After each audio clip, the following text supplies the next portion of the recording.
In 2015, scientists Jonas and Tim travel to Bolivia under a mission from the Department of Defense, investigating rumors of a man that is 250 years old that could be the key to finding a boundless remedy. Following a local guide, the team makes it to a mysterious cave, where the guide tells them to wait while he carries a bucket of blood to the mystical man, who is in a cage. Tim ignores him and comes closer anyway, giving the creature the chance to attack him. The guards try to stop him with bullets, but they don't work, so Agent Clark tries a stake that he finds nearby, effectively killing the vampire. Afterward, Tim is taken to a hospital, but he instantly recovers and announces he can change the world before he spits out his own teeth.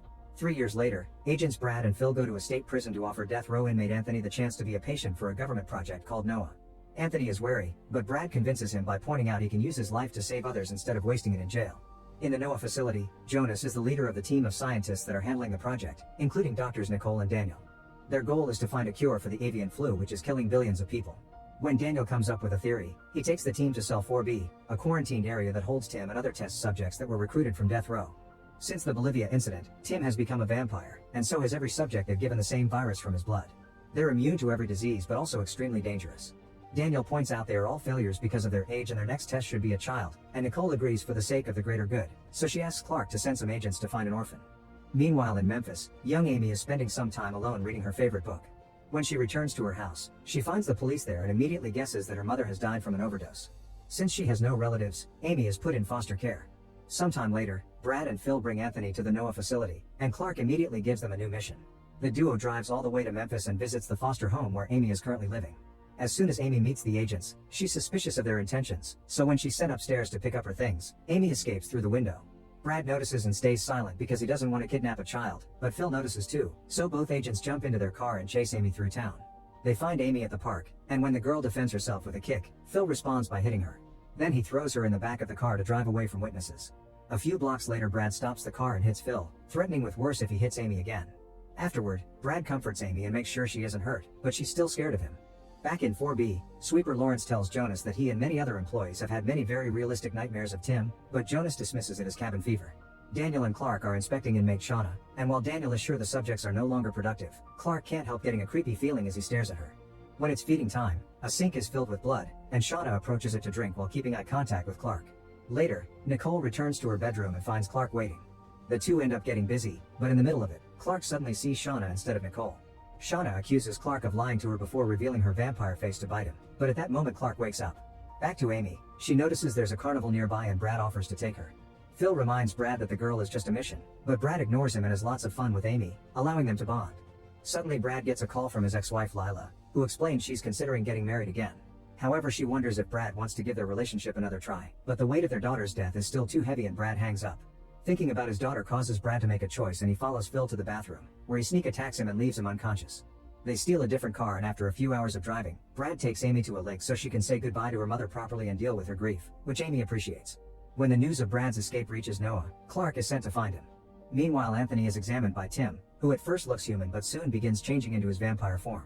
He promises Anthony that things will get worse but Tim will be there for him to help him go from bad to amazing.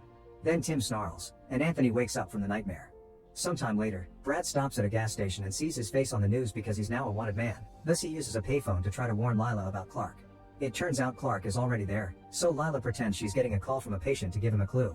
Brad understands and confesses his love before hanging up, and Lila tells Clark she hasn't heard from Brad. When he returns to the car, Brad notices a sheriff approaching and decides to turn himself in, because it'll be safer for Amy if she becomes well known. After Brad surrenders, he and Amy are taken to the police department, however Brad regrets his choice when he hears the cops are in contact with the Department of Defense.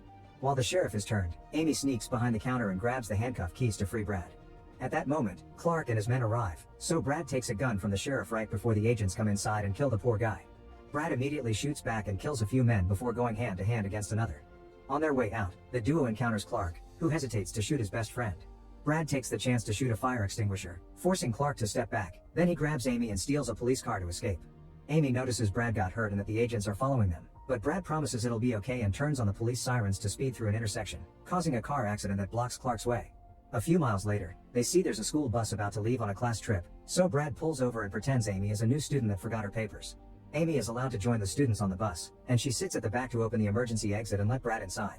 One of the students tries to take a picture, but Brad takes the phone. Sometime later, Brad and Amy leave in another stolen car, but Brad is suffering from blood loss and pulls over right before passing out. While Clark interrogates all the kids from the bus and sends his men to search for stolen cars, one of his agents begins working on tapping Lila's phone. Meanwhile, Amy uses Brad's phone to call Lila, who guides Amy on how to check on Brad's vitals. Once they confirm the bleeding has stopped, Amy pinches Brad's chest to wake him up and hands him the phone. When Brad realizes what's happening, he furiously throws the phone away because he knows they can track the call. At Noah, Jonas gives Anthony the injection with the serum and a chip on his neck to monitor his vitals and track his location in case he tries to escape. Anthony wonders if Jonas ever thought he would be experimenting on humans, and Jonas says he didn't, but then he starts thinking about his past. His wife Elizabeth had been diagnosed with Alzheimer's and Jonas started to work with Tim to find a cure. When Jonas acquired proof of the existence of the 250-year-old man, he and Tim agreed to go looking for him for the sake of their research. Back to Amy and Brad, they reach a forest and cross it to find an old house, where Brad pulls at a tripwire to make an alarm go off. A woman named Lacey comes out with a weapon in her hands, but she puts it down when she sees her old friend. Lacey is wary but accepts Brad's request to give them shelter when he begs. Meanwhile, Clark finds the broken phone on the road and orders his men to shoot Brad on sight when they find him. At Noah, Jonas and Nichole look at Anthony's test results and discover his old football injury is already healing, which is faster than any other subject they had before.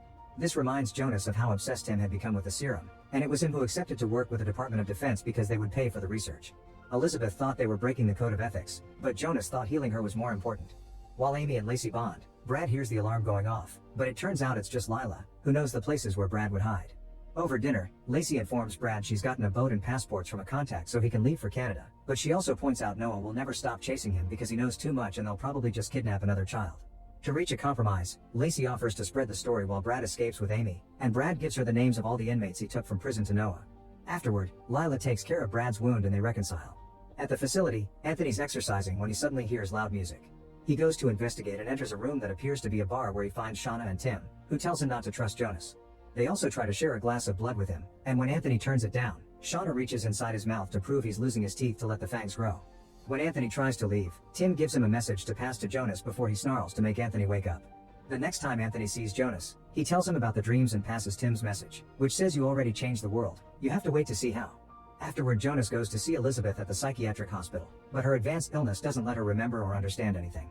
In cell 4B, the sweepers are doing their job and Lawrence notices Simmons taunting Shauna. Lawrence tries to warn him it's dangerous, but Simmons responds by pushing him against the cage and kicking his badge inside. A terrified Lawrence has no choice but to retrieve it, and he's surprised Shauna doesn't attack when he puts his hand inside. Simmons thinks this means it's safe and tries to antagonize Shauna again, but this time Shauna grabs him through the bars and bites his neck, killing him. Meanwhile, Clark finds Lacey's contact and hits him until he confesses what he knows. The agents make it to Lacey's house in the morning, so Brad and Lacey immediately open fire. Lacey gets hurt in the process, causing Brad to accept to surrender while Lila tries to take Amy away. However, Amy hears Clark say he'll kill Brad, so she decides to come out and surrender as well. While the agents take Brad and Amy away, Clark remembers the time he met Shauna.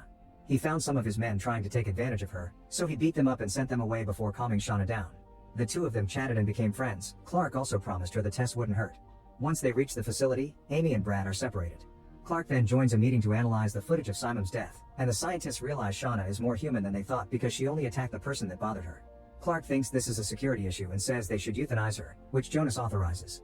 Then Nichole is called to check on Amy, who is getting violent and doesn't let the nurses check on her. Nichole explains that Amy can be the cure for thousands of people, so Amy accepts to help only if they allow Brad to stay with her. Clark brings Brad over and the doctor explains the issue of the avian flu, thus Brad accepts to cooperate as long as it's Amy's choice. Then Brad joins Amy and discovers they've already given her the chip. Nichole also comes to inject the serum, which makes Tim sense the girl's presence.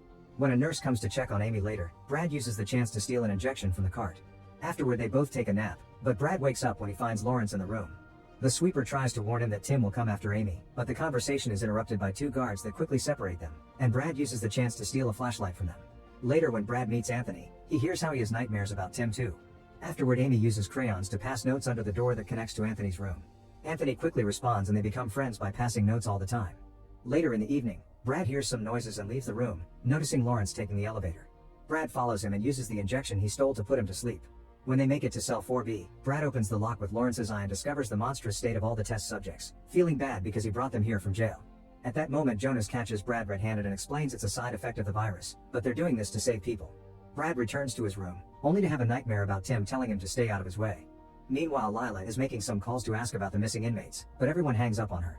Only a person at Shauna's old prison confirms that she didn't die there like the news said. The next day she meets with journalist Sierra and shares what she knows about the inmates, and Sierra promises to look into it. A few hours later at the hotel room she's sharing with Lacey, Lila gets a call from Sierra confirming there's something fishy going on and that she'll cover the story. Sometime later, Jonas notices Tim and Shauna aren't eating. It's then revealed they have meetings by appearing in each other's minds, and Tim scolds Shauna for being reckless, telling her to use her full powers to fix this. Following that advice, Shauna begins transmitting her story right into Clark's mind. Some years ago, Shauna was eager to leave her little town, and whenever she went out with friends, she would steal money from the bar to add to her hidden savings. At home her situation was horrible because her stepfather kept taking advantage of her, and one evening, she discovered he took all her money away. Shauna confronted the man, but her mother defended him from what she thought were unfair accusations. Tired of hiding, Shauna told her mother what her stepfather did to her, only to learn that her mother already knew and blamed her for provoking the guy. Devastated and furious to hear her mother didn't care, Shauna grabbed a knife and killed her mother, which was the crime that sent her to death row. As Clark sees all this, he starts the procedure to euthanize Shauna as planned. First she's knocked out with gas, then she's taken to a special cell where bright lights start burning her. However, her backstory keeps replaying in Clark's mind, and in the end he feels pity for her, so he cancels the procedure. The next day, Anthony wakes up after having another nightmare, this time involving a dead girlfriend. Amy learns about this and is worried about what'll happen to her, so Brad calls the doctors and asks for Amy to have some free time outside her room for the sake of her mental health. After some hesitation, Nichole accepts as long as the guards go with them. Amy then gets to play outside, and Brad now has a better view of what's outside the facility to make a plan. Meanwhile, Clark begins seeing Shauna inside his mind all the time. She's sweet and thankful, but she also warns him one of his soldiers is going crazy. Right after she disappears, Clark gets a call telling him one of his men is acting weird. Clark rushes to discover Paulson has seen the backstory of vampire Winston like Clark saw Shauna's. He also thinks the humans are becoming the vampire's lab rats. When Jonas does his daily checkup on his patient, Anthony confesses the nightmares are getting worse and that Tim tells him he has to make a choice, but he doesn't understand what. Jonas tells him he's a better subject than the others because he hasn't shown side effects, and the nightmares may come from the guilt of what happened to his girlfriend. After Jonas is gone, Anthony thinks about his first meeting with Rachel. She had taught him how to be a better realtor and they immediately hit it off, so they started dating. Anthony's thoughts are interrupted when he gets a note from Amy, but before he can reply, he suddenly spits some blood and discovers he's losing teeth. In the meantime, Lila and Lacey meet with Sierra, who shows them the report she's prepared about the case. She explains it'll be broadcasted at 5 p.m. and that dangerous people are involved, so they need to lay low. However, when 5 p.m. comes and the women turn on the news, instead of the report, they see an announcement that Sierra is dead. Lila is sure she was murdered for knowing too much, and she and Lacey decide to leave immediately, choosing a church led by a friend of Lacey's to hide for a while. Later, when Lila is praying alone, a stranger surprises her from behind and takes her away. At Noah, Jonas discovers Tim's brainwaves are higher than ever, and when the nurses check on Anthony, they find him in the middle of a breakdown and with a very high fever. He's immediately taken to the doctors, who decide he must be injected with a new formula.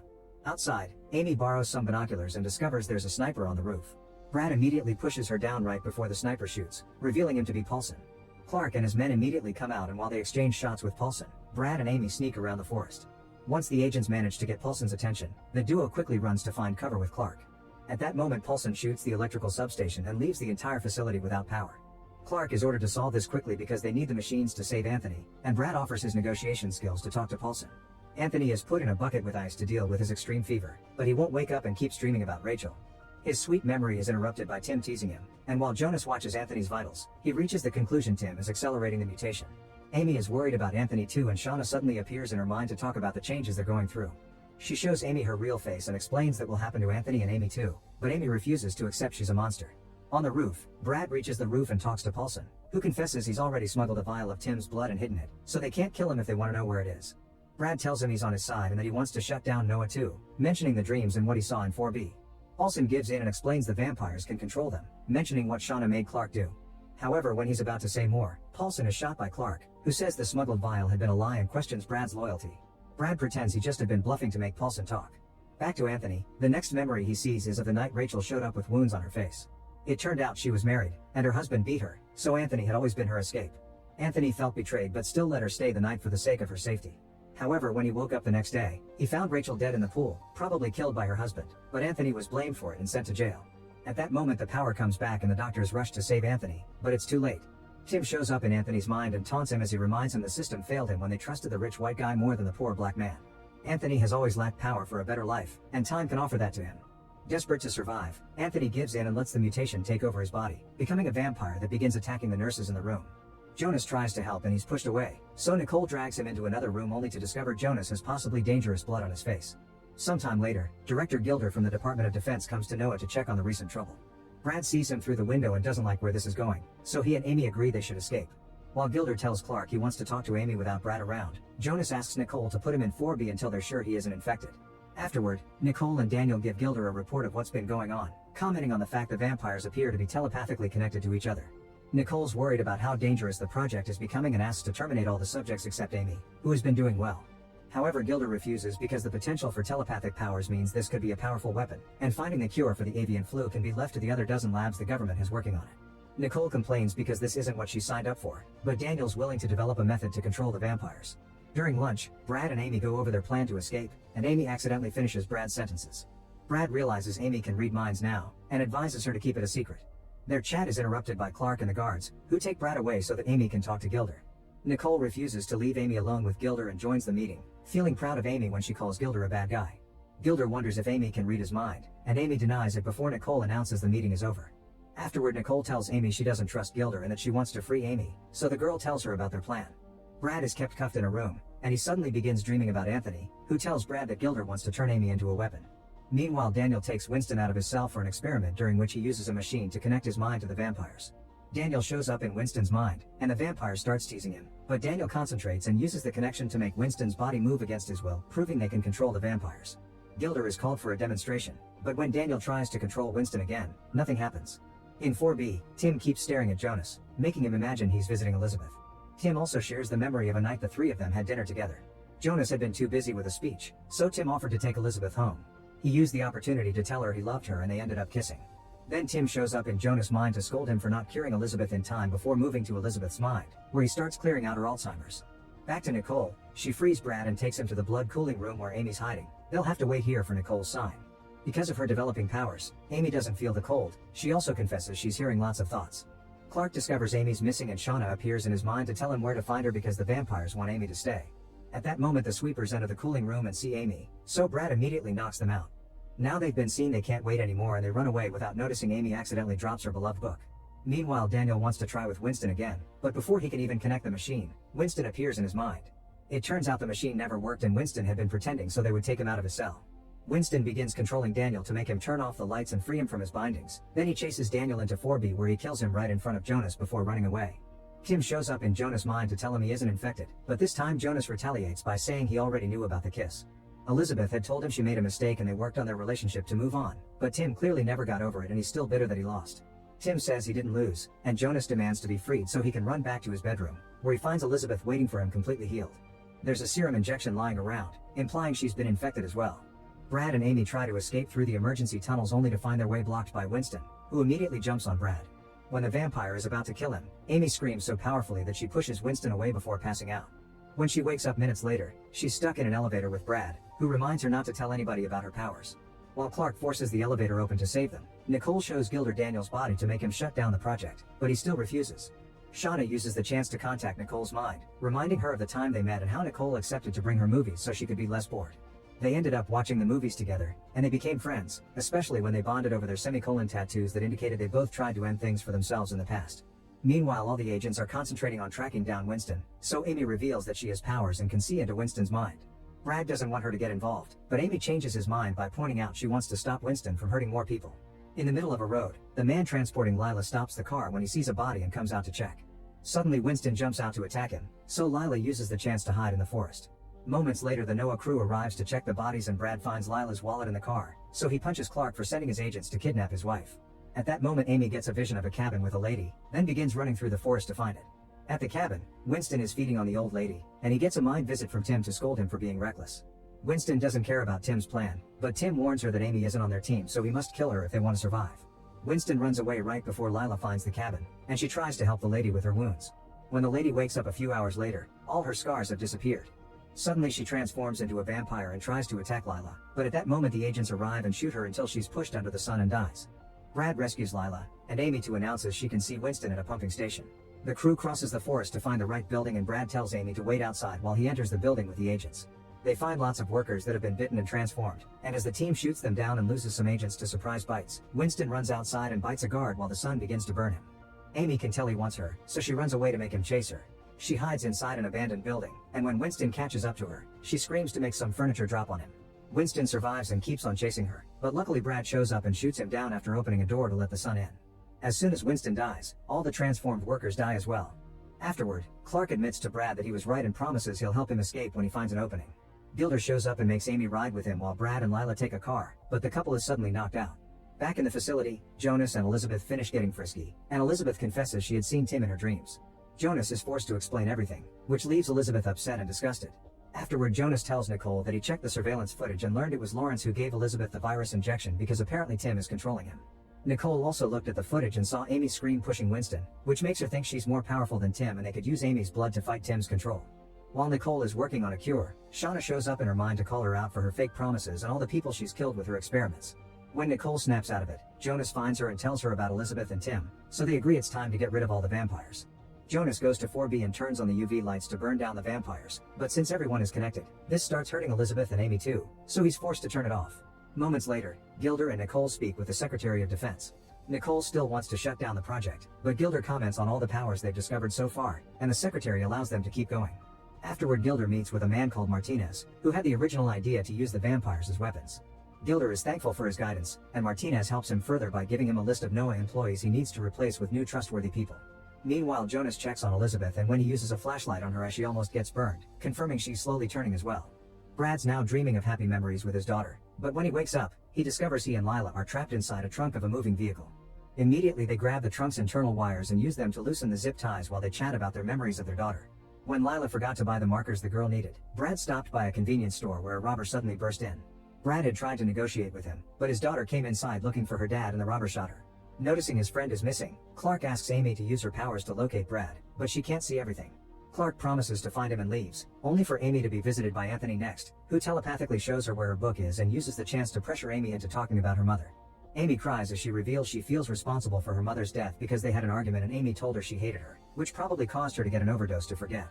Then Amy wakes up in her room as Gilder pays her a visit. She asks about Brad and Gilder tries to say Brad chose to leave, but Amy doesn't believe him and says Gilder isn't in charge as he thinks. Speaking of Brad, the car finally stops and the agents take him out. He pretends to still be cuffed, but when he sees an opening he fights the men and pushes one over the cliff before stealing a gun and shooting the other. After getting a weapon and a walkie-talkie, Brad and Lila begin walking away, and Brad finally makes a huge confession. Clark had provided him with the identity of the robber, so Brad found him and killed him for revenge. Afterward he felt like a monster, that's why he had to leave Lila. However, Lila doesn't blame him. In fact, she feels guilty too because she forgot the markers in the first place. At that moment, Clark locates the abandoned car and uses a walkie-talkie to contact his friend to warn him about incoming agents, but Clark doesn't think he can trust him.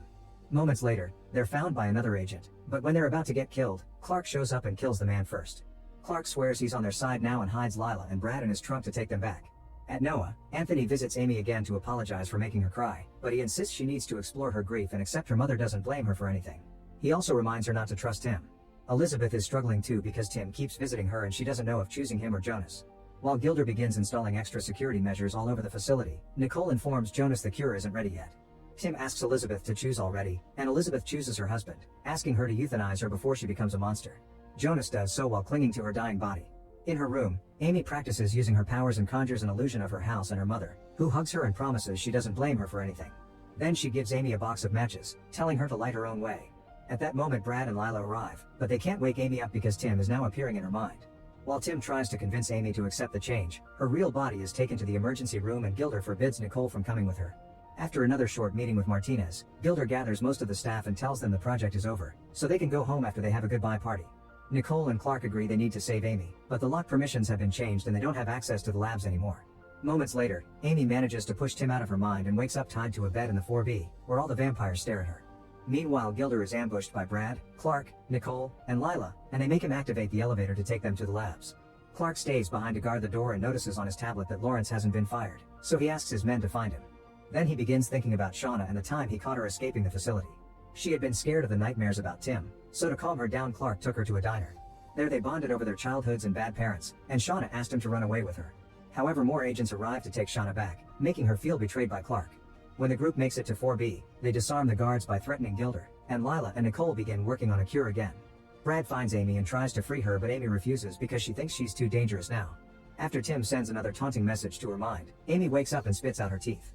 Clark checks the security cameras and finds Lawrence entering the communications center, so he rushes after him only to find him shutting down all communications. He's still under Tim's control and points out that Shauna is manipulating Clark too. Then Clark asks Gilder for all the new codes, but Gilder says he doesn't have them either. He explains the Department of Defense sent Martinez as an advisor and he's the one with the codes, so Clark goes looking for him. He searches most of the rooms yet he can't find Martinez, so he asks the front door guard about him. However, the guard swears there never was a Martinez in the building. When the man makes a joke about ghosts, Clark understands the problem and goes back to drag Gilder into 4B, where they discover Martinez has been a vampire appearing in Gilder's mind all along. Moments later, Lila injects Amy with a new serum, hoping this will at least slow down the process.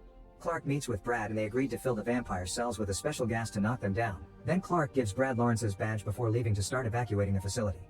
Shauna appears in Clark's mind to ask for his help, and Clark kisses her before explaining he cared for the real Shauna, not the monster she's now. Meanwhile, Lawrence frees himself from his bindings by getting hurt and goes to the labs, where he finds Nichole finishing a cure and locks her up to stop her from delivering it.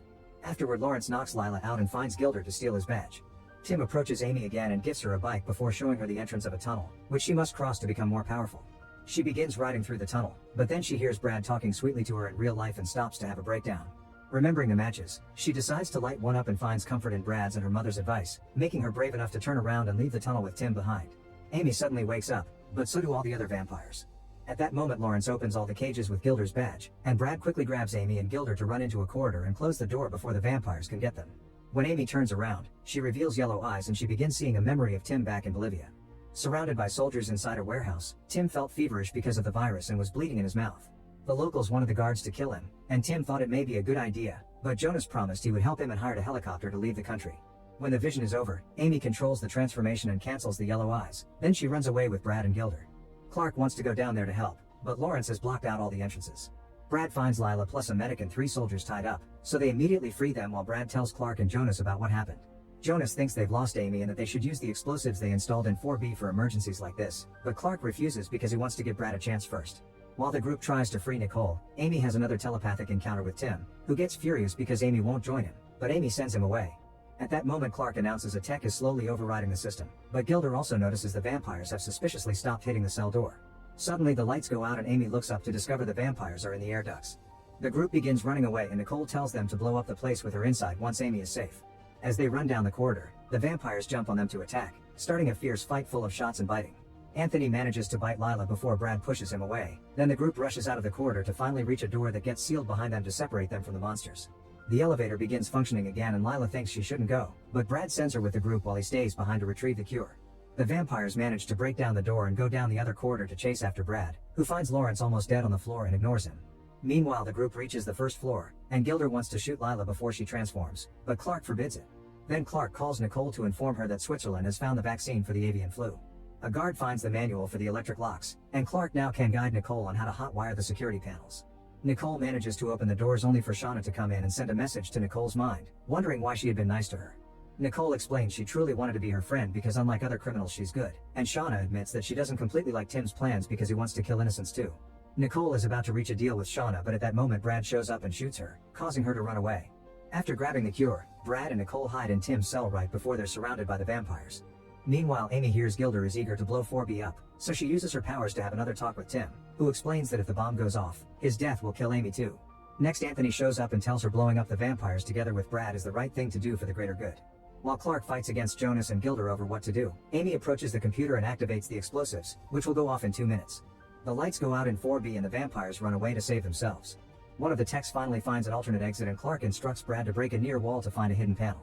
Then Nichole gives Brad the cure and tells him to leave without her because she'll stay to delay the incoming vampires with her gun. Brad runs through the tunnel and Clark runs outside to lift the sewer drain lid, allowing Brad to escape right before the entire lower level blows up. Brad immediately takes the cure inside, and Jonas applies it to Lila to instantly stop the transformation. Clark and Gilder notice Amy is still alive, meaning Tim is still alive too. Amy confirms she can hear the vampires' minds, and Jonas looks out the window to see them come out of the same sewer line after killing Clark's B team. Tim appears in Jonas' mind and asks him to hand Amy to him or there will be consequences. Afterward, Clark begins making a plan to try to leave the facility safely. Jonas gives Brad the rest of the cure and reminds him to keep Amy safe because Tim fears her, and one day she'll be strong enough to fight him. Then the agents come outside and begin shooting at the vampires to keep them at bay, giving Brad the chance to escape with Lila and Amy. A fierce battle begins and one by one the agents are killed while Clark is thrown against a tree, getting instantly paralyzed. Shauna finds him and uses her powers to enter Clark's mind so she can offer to turn him into a vampire too. While the trio crosses the forest, Tim grabs Amy and pushes her against a tree. However, Amy summons her yellow eyes to meet him in his mind, where she shares her blood with him. This causes Tim to run away, and Amy returns to Brad and Lila so they can reach the road together. Lacey is waiting for them and hands them her car so they can escape safely while she joins the fight. In the facility, Lacey kills any agent that is about to turn and finds Jonas inside, who is considering ending things for himself. Lacey doesn't let him and points out he can find redemption if he helps people. A month later, Lila, Brad, and Amy are living as a family in a secure house in the middle of Oregon. Using a radio, they keep up with the news and learn the vampires are slowly taking over the biggest American cities while the government tries to fight them with the military forces, which isn't working because every day there are more infected people. During a trip to the market to pick up supplies, Lila wonders why nobody has come to pick up the cure yet, and Brad wonders if there's anyone left to do so at all. When they make it to the store, Lila suddenly sees a body fall on top of a car and notices a vampire nearby, who surprisingly stares at her without attacking. Then Brad sees him as well and shoots the vampire down, and when a neighbor comes out, he wonders when the vampires started to move during the day. This guy also has a map with all the hot spots the vampires come from, and Brad realizes they're the hometowns of all the inmates. The only exception is Nevada, the place Shauna comes from. It turns out Clark and the agents have set up a safe area there, and whenever local cops are too harsh on people, Clark reminds them to give them a chance. The cops have also captured a dangerous criminal that shouldn't stay in the shelter, so Clark volunteers to take him to a proper prison. However, in the evening, Clark leaves the criminal in the trunk of his car and takes it to Shauna so she can feed. It turns out Nevada is a safe spot because all this time Clark has been bringing Shauna bad people that she can kill to keep her hunger from hurting the innocent. Meanwhile, Jonas and Lacey go to the Global Health Federation outpost trying to convince the boss to send someone to pick the cure. The leader explains they lack resources and it's too dangerous to travel anyway, but he does point out he has a vampire body in the basement, so he asks Jonas to try to replicate the cure with that blood. Later, the boss asks Jonas to talk to the world leaders to tell them he's almost done with a vaccine, only to learn that the American Disease Control Center is gone. So even if he finishes the vaccine, they don't know how to distribute it. Jonas realizes that the other countries will soon nuke the USA to stop the infection from leaving the country. Sometime later, Lila tells Brad she thinks nobody is coming, so she wants to join Doctors Without Borders. Because the vampire didn't attack her the other day, she thinks she may have something in her blood that can help. Brad doesn't like the idea but lets her go for the sake of the greater good. Afterward, Brad begins teaching Amy to defend herself and to use a bow because he wants her to be ready for whatever comes next. The next time Clark brings a criminal to Shauna, she tells him this is the last time she'll feed from his favors because the deal is over. She's tired of living in hiding and feels like she's just in another cell, but Clark again refuses to join her. Hours later, a group of vampires arrives in Nevada to attack the shelter, and Clark goes looking for Shauna because he thinks she's the cause. Shauna stops him from shooting her by explaining that it was Martinez and not her who turned those people, and the two of them end up getting frisky. Back to Amy, she gets in contact with Tim and asks him how many people he's killed. Tim says thousands, and Amy says she could never kill like that. Laughing, Tim tests the theory by bringing the neighbor Bob and infecting him through his neck. Then Amy wakes up and finds Tim standing outside the house. The next morning, the neighbors come to the house to ask Brad if he's seen Bob. Amy tells them he's outside, and when the group opens the door, they find Bob with a heavy wound on his neck.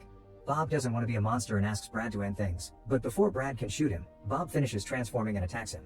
From inside the house, Amy hears some gunshots, then Brad comes inside showing he's been bitten. The neighbors want to kill him, and Brad wants them to stop him too, but Amy refuses. Her fury makes her transform into a vampire and kill both neighbors without remorse. Afterward, she gives Brad the last injection with the cure before deciding she needs to run away. The last thing she does is leave an apology note with her beloved book for Brad. While Amy runs through the forest, she sees the planes arrive to nuke all the major American cities. 97 years later, the USA is an absolute wasteland. There are still vampires around feeding on animals, but Amy is also around and hasn't aged at all. While she travels, she uses her bow to kill vampires and stop the infection from spreading further.